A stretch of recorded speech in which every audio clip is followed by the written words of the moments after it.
the motorhome idea. As randomly as I write these memoirs to myself, I was not so random in choosing to live my future life in reverse because I was going nowhere. I needed a moment. I needed more than a moment. I was overwhelmed with the landlord that was overboard, so tired of the masked teacher conferences that were invitations of interrogation, challenging my parental authority, utility bill late fees and shut-off notices, hiding my vehicle from the repo man, and trying to convince my gay neighbor that I wasn't in competition with him. Illinois State suspended my license because I could not afford to pay to insure the truck I drove, and the parking tickets I got for not complying with the city's sticker ordinances kept the local police harassing me. How many of you have gotten citations for having parked your vehicle on the right side of the street on the wrong day? All of these things are quantifiable towards a nervous breakdown accompanied with the disability benefits and a weekly psych ward visit. I see how one can easily choose to slip and fall into the escape of insanity, because sanity this way sucked. The worst of it all was my overly flirtatious mailman, who kept a finger stuffed in his nose while he stuffed mailboxes with advertisements, ghetto chicken coupons, and bad news. I was as cautious grabbing the mail to protect myself from his boogers as I would have been if there was a legitimate anthrax scare. That was a daily episode that I wish I could have canceled quickly, as they should have canceled Honey Boo Boo.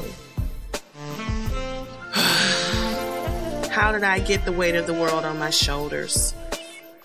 The struggle to ensure quality education for my children had me living hand to mouth, no longer being able to financially or emotionally afford to homeschool. I chose to live in an affluent neighborhood, or neighborhoods more affluent than where I was raised, that offered great education. One of the unfortunate conditions of being African American living in a community where there are few or only two of you had me compromising my support of having black pride with the embarrassment of not living amongst my own race. And to think of how often I participated in this unfair injunction of my morality just so white people would not think that I was some subsidized housing recipient living off their taxes. But what was even more sickening than that was the expectation by my own black race to remain true to misery. My truth is, I have no more give-a-dams to pass out. I'm too dumb to play crazy, and the inherited idea of religion that yielded me nothing made me not care anymore. I made $60,000 a year at a company that after taxes all I could afford was gas to drive to work while I dodged the police officers trying to catch me driving while suspended. Arriving to work knowing I had to perform 3 times as hard as my coworkers was due to the severity of being reminded of how lucky I was to have this great paying job. I was forced to show my appreciation by being quiet while continuously being overworked and underpaid for all of my achievements. At least I was underpaid compared to my white coworkers. My perseverance served me enough doses of racial bias and gender discrimination to dumb down 2 generations of offspring had I let that poison continue to run through my veins. After 7 years of making a job out of going to work, all I had to show for it was the smile I put on the face of the homeowners for 3 years' contribution of rent payments that subsequently knocked $50,000 off of their mortgage. The only reward I received was a heavy head that was too proud to hang and too empty to hold high. There was seemingly no end to the musical sounds of the American dream that is misrepresented by idiotic illusions.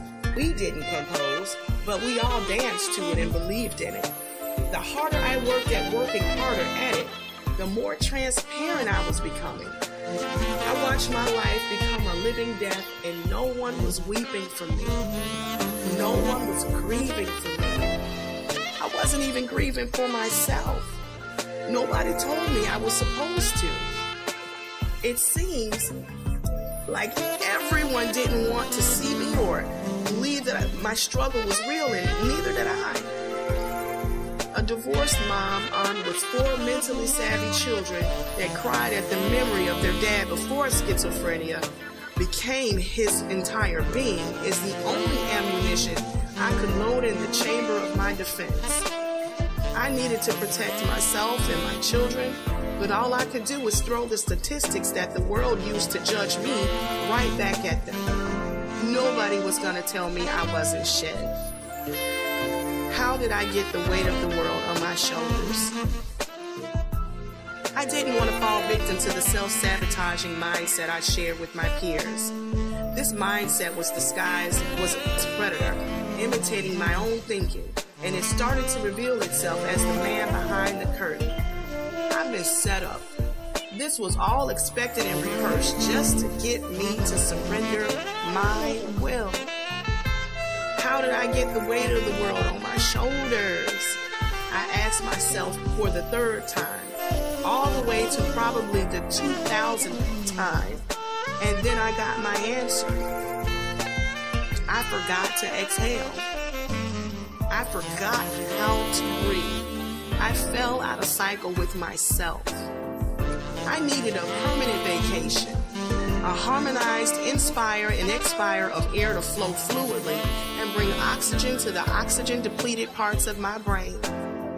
From this revelation, I decided to vacation everywhere.